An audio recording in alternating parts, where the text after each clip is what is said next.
303º dia. Jeremias 35. Jeremias e os Recabitas.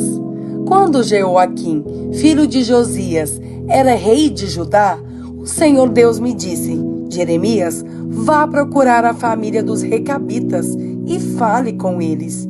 Depois, leve-os a uma das salas do templo e lhes ofereça vinho. Então, eu fui buscar os Recabitas e levei a família inteira ao templo. Jazanias, filho de outro Jeremias, que era filho de Abazinias, e todos os seus irmãos e filhos. Eu os levei até a sala dos seguidores do profeta Anã, homem de Deus. Anã era filho de Gigdalias. Essa sala ficava perto da sala dos oficiais e em cima da de Maazéias, filho de Salum, importante oficial do templo. Depois, coloquei diante dos Recabitas jarras cheias de vinho e copos e disse: tomem um pouco de vinho. Mas eles responderam: nós não bebemos vinho, pois o nosso antepassado Jonadab, filho de Recabe, deu a seguinte ordem: nunca bebam vinho, nem vocês, nem os seus descendentes. Não construam casas, nem cultivem a terra. Não façam, nem comprem plantações de uva. Não tenham lugar certo para morar. Morem em barracas a vida toda, para que assim vivam muito tempo nesta terra. E nós temos obedecido a todas as ordens do nosso antepassado Jonadab, filho de Recabe. Nunca bebemos vinho, nem nós, nem nossas esposas, nem nossos filhos e filhas. Não construímos casas para morar, moramos em barracas. Não temos plantações de uva, nem terras, nem sementes. Temos obedecido a tudo o que o nosso antepassado Jonadab ordenou. Mas, quando o rei Nabucodonosor da Babilônia invadiu o país, resolvemos vir a Jerusalém para fugir dos exércitos babilônios e sírios. É por isso que estamos vivendo aqui. Então, o Senhor Todo-Poderoso, o Deus de Israel, mandou que eu fosse dizer o seguinte ao povo de Judá e de Jerusalém: eu, o Senhor, pergunto: por que vocês não querem me ouvir, nem obedecer às minhas ordens? Os descendentes de Jonadab têm obedecido à sua ordem de não beber vinho, e até hoje nenhum deles bebe, pois todos obedecem ao mandamento que ele deu. Mas eu sempre tenho falado a vocês, e vocês não têm obedecido. Tenho sempre mandado todos os meus servos, os profetas, e eles têm ordenado que vocês abandonem os seus maus caminhos e façam o que é certo. Eles avisaram que vocês não deviam adorar, nem servir outros deuses, para que assim pudessem continuar a viver na terra que dei a vocês e aos seus antepassados. Mas vocês não quiseram me ouvir nem obedecer. Os descendentes de Jonadab têm obedecido ao mandamento que o seu antepassado lhes deu. No entanto, vocês, o meu povo, não me têm obedecido. Por isso eu, o Senhor Todo-Poderoso, o Deus de Israel, mandarei sobre vocês, povo de Judá e de Jerusalém, toda a destruição que prometi. Farei isso porque não quiseram me obedecer quando lhes falei e não quiseram responder quando os chamei. Então eu disse à família dos Recabitas que o Senhor Todo-Poderoso, o Deus de Israel, tinha dito o seguinte: vocês têm obedecido ao mandamento do seu antepassado Jonadab, têm respeitado todas as suas ordens e feito tudo o que ele mandou. Por isso eu, o Senhor Todo-Poderoso, o Deus de Israel, prometo que Jonadab, filho de Recabe, terá sempre um descendente homem para me servir. Jeremias 36. Baruque leu um rolo no templo. No 4º ano em que Jeoaquim, filho de Josias, reinou em Judá, o Senhor Deus me disse: Jeremias, pegue um rolo, um livro, e escreva nele tudo o que lhe falei a respeito do povo de Israel e de Judá, e a respeito de todas as nações. Escreva tudo o que eu disse desde a primeira vez que eu falei com você, quando Josias era rei, até hoje. O povo de Judá vai ficar sabendo de toda a destruição que estou pensando fazer cair sobre eles. Aí, talvez todos abandonem os seus maus caminhos, e eu perdoarei a maldade e os pecados deles. Depois, eu chamei Baruque, filho de Nerias, e ditei tudo o que o Senhor me tinha dito. E ele escreveu num rolo. Então, lhe dei as seguintes instruções: eu estou proibido de ir ao templo, mas quero que você vá até lá quando o povo estiver jejuando. Leia o rolo em voz alta, de modo que eles escutem tudo o que o Senhor Deus me disse e que eu ditei a você. Faça isso de maneira que o povo e também os que vierem da cidade de Judá possam ouvir. Pode ser que assim eles orem a Deus e abandonem os seus maus caminhos, pois o Senhor está furioso e muito irado com este povo. Então Baruque leu no pátio do templo as palavras do Senhor, exatamente como eu havia mandado. No 9º mês do 5º ano do reinado de Jeoaquim, filho de Josias em Judá, o povo ficou em jejum diante de Deus o Senhor. Tomaram parte nesse jejum todos os que viviam em Jerusalém e todos os que tinham vindo das cidades de Judá. Então Baruque leu no rolo tudo o que eu tinha dito, e todo o povo escutou. Ele fez essa leitura num dos pátios do templo, na sala de Gemarias, que era filho de Safã e escrivão do rei. Essa sala, que ficava na entrada do portão novo do templo, dava para o pátio de cima. O rolo é lido diante das autoridades. Micaías, filho de Gemarias e neto de Safã, ouviu Baruque ler no rolo aquilo que o Senhor tinha dito. Aí desceu ao palácio real e foi até a sala do escrivão do rei, onde todas as autoridades estavam reunidas. Encontravam-se ali Elisama, conselheiro do rei, e Delaías, filho de Semaías, e Eunatã, filho de Aquibor, e Gemarias, filho de Safã, e Zedequias, filho de Ananias, e todas as outras autoridades. Micaías contou tudo o que tinha ouvido Baruque ler para o povo.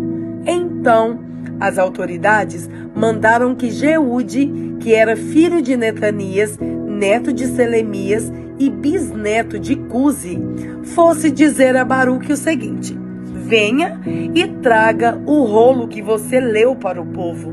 Aí Baruque pegou o rolo e foi ao palácio. E eles lhe disseram: por favor, sente-se e leia o rolo para nós. E Baruque leu para eles. Depois de terem escutado tudo, eles olharam assustados uns para os outros e disseram a Baruque: temos de contar isso ao rei. Então perguntaram: diga uma coisa, como é que você escreveu tudo isso? Foi Jeremias que ditou? Jeremias ditou palavra por palavra, e eu escrevi tudo com tinta neste rolo, respondeu Baruque. Então eles disseram: você e Jeremias precisam se esconder, não deixem ninguém saber onde vocês estão. O rei queima o rolo. As autoridades deixaram o rolo, isto é, o livro, na sala de Elisama, o escrivão do rei. Em seguida, foram até a sala onde o rei estava e lhe contaram tudo. Então o rei mandou que Jeude fosse buscar o rolo. Ele foi à sala de Elisama, trouxe o rolo e leu para o rei Jeoaquim e todas as autoridades que estavam em volta dele.